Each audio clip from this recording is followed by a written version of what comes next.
सलमान और आमिर ने अपनी बाइक को स्टार्ट करके शाहरुख और अक्षय को इशारा किया कि शूर्पनखा को किसकी बाइक पर बैठाएं।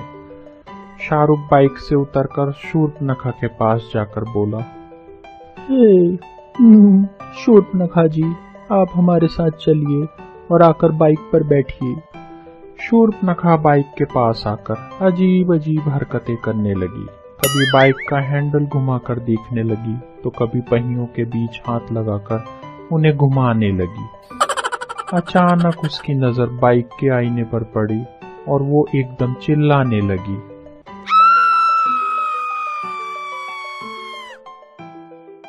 अब क्या हुआ मैडम जी?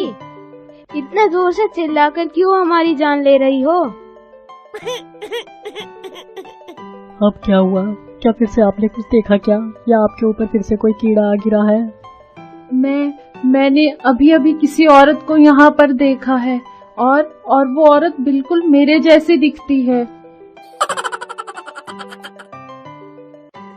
हमें तो यहाँ पर किसी के आने जाने का कोई संकेत नहीं दिख रहा है।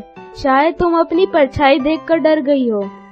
शूर्पनखा डरते हुए बाइक के आईने के सामने आकर फिर से उसमें देखने की कोशिश करती है। देखो देखो, उसमें छुपकर कोई मुझे देख रही है। अब जाकर सभी को समझ आया कि शूर्पनखा अपना ही चेहरा देखकर डर गई थी और चिल्लाई थी, ओ यार मैडम जी, ये चेहरा किसी और का नहीं, आपका खुद का चेहरा है और आप अपने ही चेहरे को देख के डर गईं। जरा सामने आकर फिर से अपने चेहरे को देखिए, कितनी सुंदर हैं आप। मुझे खुद नहीं पता था कि मैं इतनी सुंदर हूँ। क्या मैं सच में इतनी सुंदर दिखती हूँ?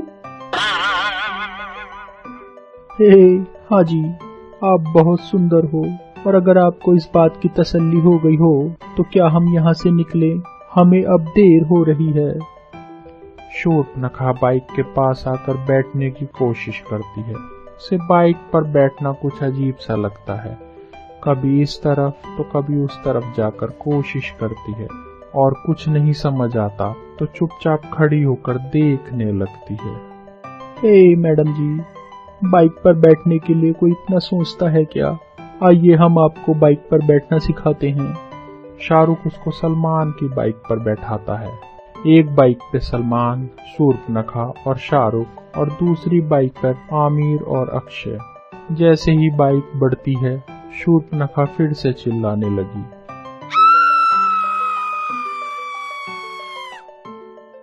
ये हमें कैसे वाहन पर बिठा दिया आपने? हमें डर लग रहा है। बिना पैर नीचे लगाए हम इतनी तेज कैसे दौड़ रहे हैं? हमें डर है कि हम इस पर से फिसल न जाएं। शूर्पनखा जी, आप आराम से बैठिए। इसे हमारी भाषा में बाइक कहते हैं और आपको ये सब समझने के लिए थोड़ा समय लगेगा। धीरे धीरे सब समझ जाएंगी आप।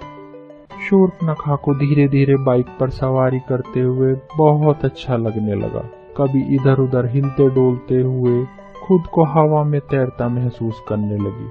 हवा में लहराकर कभी इस बाइक पर तो कभी उस बाइक पर जाकर मजा लेने लगी। कभी हवा में उड़कर बाइक का पीछा करना और फिर वापस बाइक पर आकर बैठ जाना। इसी तरह रास्ते भर हलचल मचाते हुए वो आगे बढ़ने लगी। मैडम जी, आप जरा ठीक से बैठेंगी तो अपनी बाइक किसी गाड़ी के नीचे आने से बच सकती है, वरना हम किसी और गाड़ी के नीचे जरूर आ जाएंगे। कृपया आप अपने आप को संभालिए। हाँ। शूर्पनखा उसकी बात सुनकर चुपचाप सलमान की बाइक पर बैठ जाती है।